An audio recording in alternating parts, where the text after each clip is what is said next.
A escolha do tipo de fundação sempre gera dúvidas em profissionais da engenharia civil, tá? Tanto recém-formados, estudantes, até aqueles mais experientes.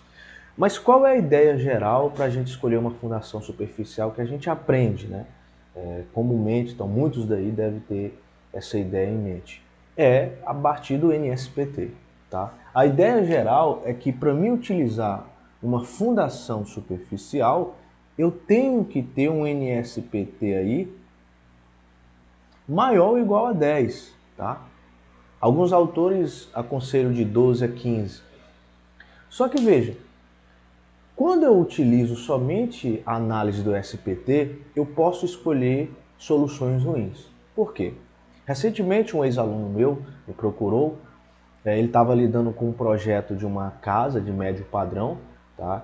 E em um solo que tem NSPT nas primeiras camadas baixo, seja 3, 4, 5, 6. Ou seja, um SPT que nitidamente, inclusive eu fiz até uma enquete lá no Instagram, que nitidamente as pessoas iam olhar lá e ia falar é fundação profunda.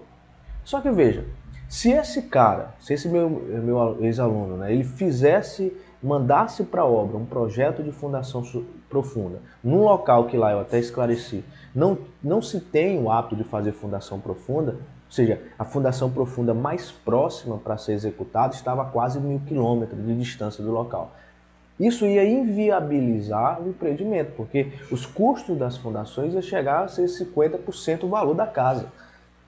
Então, isso é uma coisa que eu analisar somente o NSPT não dá certo.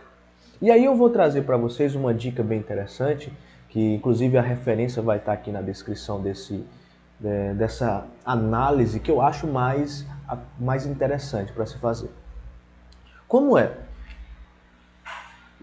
A estimativa da tensão do prédio, tensão média, tá, do prédio, dividido pela tensão admissível do solo, tá? Ou seja, tensão do prédio, tensão média que o prédio aplica no solo, dividido pela tensão admissível que aquele solo suporta, ele tem que ser menor ou igual a 2/3, ou 0,67.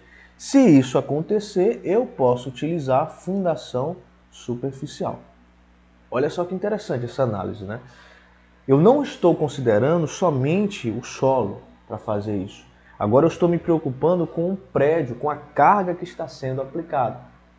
E aí como é que eu determino essa tensão do prédio? Vocês podem estar se perguntando. E é muito simples. Essa tensão média, né, do prédio, vocês podem fazer da seguinte maneira. Nada mais é que o número de andares, que eu vou colocar ainda, ou seja, o número de pavimentos, vezes uma tensão padrão. Vou colocar aqui padrão, ou seja, uma tensão por pavimento.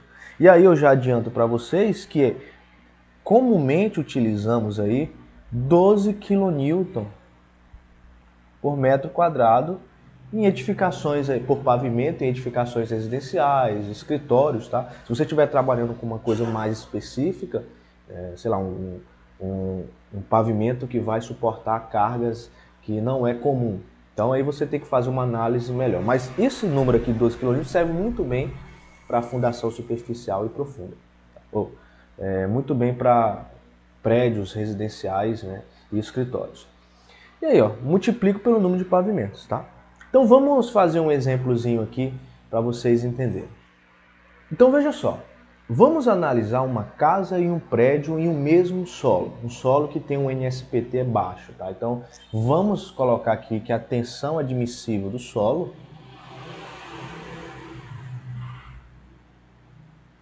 solo aí seja 150 kPa, tá? Tanto para a casa quanto para o nosso prédio, tá? De 10 pavimentos. Então 150 kPa, ok? Então os dois prédios aí estão sendo assentes, né, no mesmo solo. Um com um pavimento e outro com 10 pavimentos. Como é que eu ia estimar isso aqui? Lembrando, a tensão do prédio, né, dividido pela tensão admissível do solo, tem que ser menor ou igual a 2/3 para que eu possa usar a fundação profunda. Como só tem um pavimento, seria aqueles 12 kN, né? Então seria 12 kN por metro quadrado dividido por 150 kPa. Isso aqui, sem sombra de dúvida, não vou nem fazer o cálculo, mas vai ser menor do que 2/3. Consequentemente, veja, em um solo de uma qualidade ruim, está exigindo que eu se faça uma fundação superficial, porque não compensa eu utilizar uma fundação profunda por uma carga baixa como essa, né? Uma casa aí que tem por pilar 20 toneladas, né, em um pilar. Então não compensa eu utilizar uma fundação profunda, eu consigo fazer bem uma fundação superficial. É claro, olhando direitinho os recalques, vou verificar todos os recalques, colocar a área necessária, né, para que essa tensão seja a mínima possível, reforçar um pouco mais minhas cintas, né, de amarração entre os pilares para evitar recalques diferenciais. Então a gente consegue fazer uma maior confiabilidade no projeto, tá bom? Fazendo isso aí. Nesse mesmo caso, vamos imaginar agora que seja um prédio de pavimento, tá? No caso aqui seria 12 vezes 10, né, ou seja, 120, que é 12 kN vezes o número de pavimentos, que são 10, dividido por 150, vocês vão ver que isso aqui vai ser maior, né, do que 2/3, que essa relação de 2/3. Nesse caso aqui, fundação, né, profunda, e nesse caso aqui, ó, fundação superficial, ok? Então, essa análise é bem interessante porque você leva em conta tanto o solo como o prédio. E aí você tem um forte indicativo. Mas é claro, né, pessoal? Sempre quando a gente está analisando fundações, a gente tem que levar em conta não somente esses aspectos, né?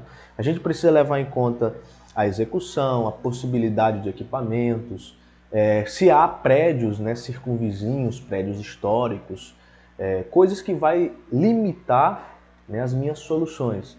Então você precisa entender muito bem isso. Mas essa forma de analisar é um ótimo indicativo para você já ter noção da melhor solução que você vai ter na sua obra.